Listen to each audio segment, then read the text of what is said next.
రీసెంట్‌గా సద్గురు గారు కొన్ని ప్రవచనాలు కొన్ని చూశాను. చాలా ప్రవచనాలు ఇచ్చారు గానీ, కొన్ని ప్రవచనాలు చూశాను. అందులో ఒక విషయం అయితే నాకు చాలా వాస్తవం అనిపించింది ప్రాక్టికల్‌గా ఆలోచిస్తుంటే. అదే ఇప్పుడు నేను మాట్లాడబోతున్నా. అదేంటంటే, నిజమైన ప్రేమ అంటే ఎదుటి వాళ్ళ యొక్క ఆలోచనలు కూడా ఇష్టపడాలి. అయితేనే ఇప్పుడు దాని గురించి కొంచెం డీటెయిల్డ్‌గా చెప్తా. ఇప్పుడు నిజమైన ప్రేమ అంటే ఒక అమ్మాయిదో, ఒక అబ్బాయిదో అనేది కాదు. ఎవరినైనా ఒక ఫ్రెండ్ కావచ్చు, ఒక ఫ్యామిలీ మెంబర్ కావచ్చు, ఇంట్లో వాళ్ళు కావచ్చు, రిలేటివ్స్ కావచ్చు, ఎవరో తెలియని మనకి ఒక వెల్ విషర్ వాళ్ళు కావచ్చు, ఎవరైనా కావచ్చు. సో ఇక్కడ మెయిన్‌గా మనం ఆలోచించాల్సిన అంశం ఏంటంటే, ఇప్పుడు నువ్వు ఎవరినైనా ఇష్టపడుతున్నప్పుడు వాళ్ళ ఇష్టాలను కూడా నువ్వు గౌరవించాలి. ఎందుకంటున్నా అంటే, ఇప్పుడు చాలామంది మెంటాలిటీ ఎట్లా ఉంటుందంటే, నేను ఒక పర్సన్ని నేను ఇష్టపడితే వాళ్ళ ఇష్టాలు నాకు సంబంధం లేదు, ఇక వాళ్ళ ఆలోచనలు అంతకు నాకు సంబంధం లేదు. నాకు నచ్చినట్టే ఉండాలి, నా ఆలోచన ప్రకారంగానే వాళ్ళు నడవాలి అంటారు. అది భూప్రపంచంలో ఎవరి వల్ల సాధ్యం కాదు. ఒకవేళ సాధ్యమైన నటించేంత వరకు, ఓపిక ఉన్నంత వరకు నటించగలుగుతారు అంతే. వాస్తవంగా ఎవరు కూడా ఒకరికి నచ్చినట్టే కావచ్చు, ఒకరికి నచ్చిన పనులే కావచ్చు, అది ఛాన్సే లేదు. అది మనం తెలుసుకోవాల్సిన విషయం ఏంటంటే, ఇప్పుడు నువ్వు ఎవరినైనా ఇష్టపడితే వాళ్ళ ఇష్టాలను కూడా ఇష్టపడాలి, వాళ్ళ ఆలోచనలని నువ్వు అర్థం చేసుకోవాలి. అంతేగాని నువ్వు ఇలానే ఉండాలి, నువ్వంటే నాకు ఇష్టం కాబట్టి నువ్వు ఇదే ఉండాలి, నా ఇష్టాలు ఇట్లనే ఉండాలి అంటే ఎక్కువ రోజులు ఆ రిలేషన్షిప్ అనేది ఏ సర్కిల్లో కూడా ఉండదు. ఉండే ఛాన్స్ లేదు. ఎందుకంటున్నా అంటే, ఎవరిపైన నువ్వు శాసించే టైప్లో ఉండకూడదు అసలు. అట్లా వదిలేయి. ఇప్పుడు ఎగ్జాంపుల్, నువ్వు ఇష్టపడ్డ వ్యక్తి ఏదైనా తప్పుగా ఆలోచిస్తుండా, లేకుంటే ఏదైనా ఒక చిన్న తీసుకునే ఒక పని ఏదైతే అందులో తప్పులుగా అతను పని చేయగలుగుతున్నాడా, ఏదైనా మిస్టేక్ అవుతుందా, నువ్వు చెప్పు అంతే. ఇది ఇట్లా కాదు, ఇది ఇట్లా అని చెప్పేంత వరకే నువ్వు. బట్ ఇదే అని చెప్పడానికి వీలు లేదు, అసలు ఛాన్స్ లేదు. ఎందుకంటున్నా అంటే, ఇప్పుడు ఫర్ ఎగ్జాంపుల్ ప్రతి మనిషి యొక్క థింకింగ్ ఎట్లా ఉంటుందంటే, ఇష్టమైన వాళ్ళ కోసం కాస్త అడ్జస్ట్ అవ్వగలుగుతారు. బట్ అది అంటే జీవితం ముందుకెళ్ళే కొద్దీ వాళ్ళకి నచ్చినట్టే, వాళ్ళకి అనుకూలంగానే ఉండాలంటే కష్టం. అది ఏ రిలేషన్ కూడా పర్ఫెక్ట్గా ఉండే ఛాన్స్ లేదు. సో ఎవరి దగ్గరైనా కావచ్చు, నేను ఒక సెక్షన్, ఒక కేటగిరీ సెక్షన్ వాళ్ళకే కాదు, ప్రతి ఒక్కరికి చెప్తున్నా. ఎవరినైనా నువ్వు ఇష్టపడితే వాళ్ళని స్వేచ్ఛగా వదిలేసేయి, వాళ్ళని అట్లా ఉంచు. ఎందుకంటే వాడు మంచోడా చెడ్డోడా తెలుసుకునే పరిస్థితి వచ్చిన రోజు తెలుసుకుంటాడు. కానీ నువ్వు మాత్రం ఇట్లనే ఉండు అంటే, నీ యొక్క ప్రయోగము నీ మీద చూపించుకో, కానీ వేరే వాళ్ళ మీద చూపించుకోకు. చాలామంది చేసే తప్పదే. ఇప్పుడు నాకు ఈ స్వీట్ అంటే ఇష్టం, నాకు ఇలాంటి పనులు అంటే ఇష్టం, నా ఆలోచనలు ఇష్టం అంటే నీ దగ్గర పెట్టుకో. అవన్నీ నీ దగ్గర పెట్టుకో, ఎందుకంటే అది నీ ఇష్టాలు. ఎదుటి వాళ్ళ ఇష్టాలు వేరుంటాయి. వాళ్ళను నువ్వు ఇష్టపడుతున్నావా, వాళ్ళ పనులు కూడా యాక్సెప్ట్ చేయి, వాళ్ళ ఆలోచనలను అర్థం చేసుకో, వాళ్ళ యొక్క ఏవైతే ఉంటాయో అవి కూడా ఆలోచించాలి అంతే.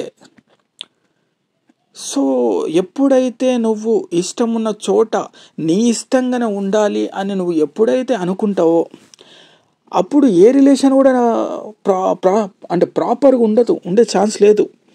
ఇప్పుడు ఫర్ ఎగ్జాంపుల్, ఇప్పుడు ప్రకృతిలో ఉన్న ఏ చెట్లైనా చూసి మనం ఆలోచిస్తే, ఇప్పుడు మనము ఎక్కడన్నా ఒక చెట్టు, దాన్ని అంతే వదిలేస్తాం. అంటే నువ్వు దాన్ని డిస్టర్బ్ చేస్తే అది ఎదగదిగా. ఇప్పుడు నువ్వు ఒక మొక్క నాటి దాన్ని డిస్టర్బ్ చేస్తూ గెలుకుతూ ఉండి దాన్ని అంటే ఏదో ఒక ఆకు తెంపుకుంటూ దాన్ని డిస్టర్బ్ చేస్తే అది ఎదుగుతుందా? దాన్ని అంతే వదిలేసేయి. ఎదుగుతుంది, లేదంటే ఏదో ఒకటి అయిపోతుంది. బట్ నీ యొక్క ప్రయోగం అనేది ఎవరి పట్ల చూపించకు, నీది నీకే చూపించుకో. నీ ఇష్టాలు నీ దగ్గర పెట్టుకో, నీ ఆలోచనలు నీ దగ్గర పెట్టుకో. ఏదైనా ఇది కాదు, ఇట్లా ఉంటే బాగుంటుంది, ఇది తప్పు జరుగుతుంది అంటే చెప్పొచ్చు అంతే, చెప్పడం వరకే. బట్ ఇట్లనే చేయాలి అనేది ఛాన్స్ లేదు. ఎప్పుడైతే నువ్వు ప్రేమలో శాసించడం మొదలు పెడతావో అప్పటి నుంచి ఆ ప్రేమకి అర్థం లేకుండా అయిపోతుంది. సో అంతే, వదిలేసి అంతే, జస్ట్ అంతే. ఎవరిది వాళ్ళు తెలుసుకుంటారు, ఎవరు వాళ్ళని అలా వదిలేస్తే జరిగేటివి జరుగుతాయి అంతే. ఇప్పుడు ఎగ్జాంపుల్ అమెజాన్ అడవులలో ఉన్నాయి కొన్ని చెట్లు ఎట్లు ఉంటాయి, అసలు విచిత్రంగా ఎత్తులో ఉంటాయి. అది ఎదిగేటప్పుడు ఎవరొకరు దాన్ని గొడ్డలు తీసుకొని నరకడమో లేదంటే దాన్ని డిస్టర్బ్ చేయడమో ఉంటే అంత పెద్దగా ఎదుగుతాయా? సో నేను అనేది అదే, సేమ్ అంతే. మనుషుల్ని, నువ్వు ఇష్టపడే మనుషుల్ని అలా ఉంచు అంతే. నీ ఇష్టాలు రుద్దకు. జస్ట్ వాళ్ళని ఇష్టపడితే వాళ్ళతో కలిసి ఉండడానికి అడ్జస్ట్ అయ్యే విషయాల గురించి ఆలోచించు అంతే. కానీ ఇష్టాలు మార్చుకునే అంత ప్రయోగాలు అసలు చేయకు. ఎందుకంటే ఎవడైనా, ఇప్పుడు నీకు నచ్చినట్టు నేను ఒక చిన్న పని చేయగలుగుతా, కానీ శాశ్వత పనులు అయితే నేను చేయలేను, అదే కంటిన్యూ చేయలేను, కాసేపు నడుస్తుంది. బట్ ట్రావెల్ అయ్యే లైఫ్లో ఎవరి ఇష్టాలు, ఎవరి స్వేచ్ఛ, ఎవరి ఆలోచనలు వాళ్ళకే ఉంటాయి. ఇక్కడ చాలామంది చేసే తప్పు అదే. ఇప్పుడు ఇంట్లో కావచ్చు, ఫ్రెండ్స్ కావచ్చు, ఫ్యామిలీ కావచ్చు, కుటుంబం సైడ్ కావచ్చు, ఆ లవర్ కావచ్చు, బాయ్ ఫ్రెండ్ కావచ్చు, ఎవరైనా కావచ్చు, ఇట్లా కాదు అని మనము జస్ట్ ఒక మంచి అడ్వైజ్ చేయగలుగుతాం అంతే అయిపోయింది అక్కడితోటే నీ యొక్క. అంతేగాని ఇట్లనే ఉండాలి అని శాసించడం కానీ, నీ యొక్క ప్రయోగం మొత్తం ఎదుటి వాళ్ళపై రుద్దడం కానీ, లేదంటే నీ ఇష్టాలు వాళ్ళపైన మార్చుకోవాలి అనే ఆలోచనలు కానీ, ఇలాంటి అసలు థింకింగ్ ప్రాసెస్లోనే పెట్టుకోకు. ఎందుకంటే నువ్వు ఇష్టపడే వ్యక్తులు ఎవరన్నా ఉంటే వాళ్ళని అంతే వదిలేసాయి. నీ ఇష్టాలని, వాళ్ళ ఇష్టాలు వాళ్ళని గౌరవించు, వాళ్ళ ఇష్టాలు, వాళ్ళ ఆలోచనలు ఏదన్నా ఉంటే చెప్పొచ్చు అంతే, బస్ అంతే. ఒకరి కోసం నువ్వు మారడమో లేదంటే ఒకరిని నువ్వు మార్చడమో, ఈ మారుడు ప్రోగ్రాము, లేదంటే ఒకళ్ళ ఇష్టాలు మార్చుకోవడమో లేకుంటే శాసించడమో అనేది అసలు అవుట్ ఆఫ్ ద బాక్స్. ఇది మనమే కావాలి, ఇవన్నీ మన యొక్క సంతోషం, మానసిక సంతోషం వల్ల తయారు చేసుకున్న యొక్క విషయాలు ఇవన్నీ. సో ఎవరినైనా నువ్వు వాళ్ళని ఇష్టపడితే వాళ్ళ ఆలోచనలు కూడా ఇష్టపడు, వాళ్ళ పనులని గౌరవించు అంతే. నీ ఇష్టాలు వాళ్ళకు రుద్దకు, వాళ్ళని అంతే ఉంచు. వాళ్ళు తెలుసుకునేటప్పుడు తెలుసుకుంటారు, ఎదిగేటప్పుడు ఎదుగుతారు, ఏదైనా జరుగుతుంది అంతే, బస్ సింపుల్. ఇష్టాలు అంటే ఎదుటి వాళ్ళని ఇష్టపడడం కాదు, ఎదుటి వాళ్ళ ఆలోచనలు కూడా ఇష్టపడాలి. వాళ్ళ యొక్క జీవితంలో వేసే ప్రతి అడుగుని సపోర్ట్ చేయాలి, ఆదరించాలి, ఆలోచించాలి, అన్నీ చేయాలి అంతే. ఇష్టం అనేది ఒక వ్యక్తి అని కాదు, ఆ వ్యక్తి యొక్క ఆలోచనలు, మనసులో నుంచి వచ్చే భావనలు ఏవైనా కావచ్చు, వాటిని కూడా నువ్వు ఇష్టపడాలి.